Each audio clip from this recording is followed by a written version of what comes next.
There are two things I wanted as a kid.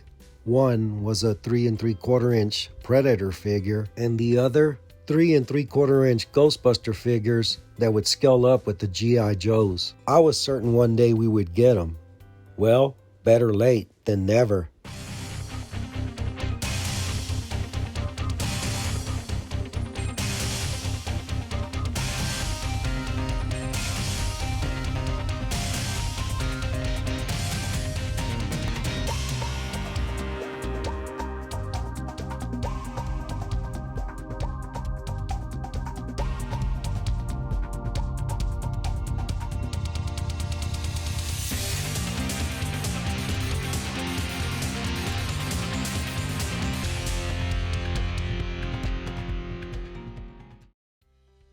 As a kid, I loved vehicles that accommodated figures. And if I had this in this scale, this would have brought me hours of fun.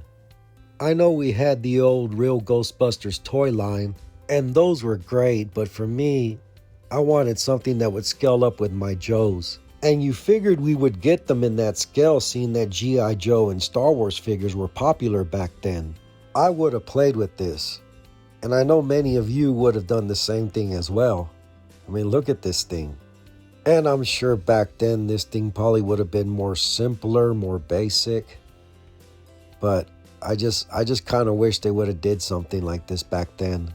This thing is a thing of beauty, and the only problem I have with this is this door always pops off. You got to slide the door back and then open it. It comes with the proton rack that you can roll out. Pretty cool. And here they are, and my inner child is just jumping for joy, man. Look at these. These are great. I just don't understand why we couldn't get something like this in the 80s.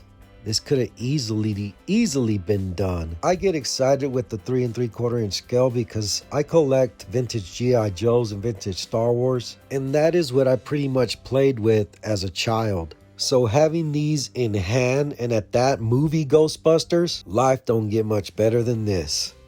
I'm not going to show all of them because this really isn't a review. I mean, but other than the name and the faces, they're pretty much the same. They all have the same proton pack, but pretty much same paint apps. Where have y'all been all my life? This is like a dream come true. Well, for my inner child. I'll go ahead and show you my favorite Ghostbuster, Egon. And again, pretty much the same paint app, same proton pack. The only difference, the name and the faces. If you're familiar with vintage G.I. Joe articulation, and you know what these guys can do. Here's their proton guns, and all they do is tab into their backpacks. Pretty simple.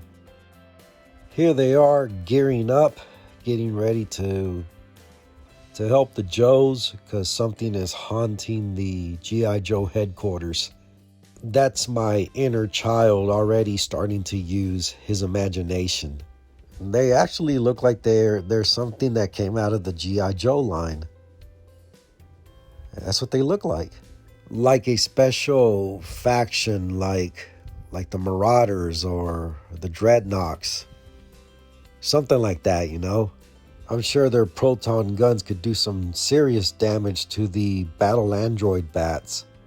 I do want to show you this. The driver, well, he is the driver. The figure does fit perfectly in the front seat and even in the passenger. Back in the 80s, you had a lot of this, vehicles that accommodated figures. And that's what made a lot of these figures and toys we played with fun. The funny thing is that even though we didn't have this particular set in the 80s, by the way, the only way you're going to get a figure back here is if you just kind of cram him, which sucks. But as I was saying, for some reason, this set gives me a nostalgic feeling. Maybe it's the whole O-ring, put a figure in a vehicle, or maybe it's the fact that this is based out of an 80s movie that we should have gotten figures out of. Honestly, I don't know what it is, but it just gives me that feeling. I know that there are other movie-based figures in a bigger scale, but if they were going to do this in the 80s, I believe this is the direction they would have gone. At this point, I'm just glad they finally did it. Thank you for watching. Give me a like, subscribe, get a hobby, and live life.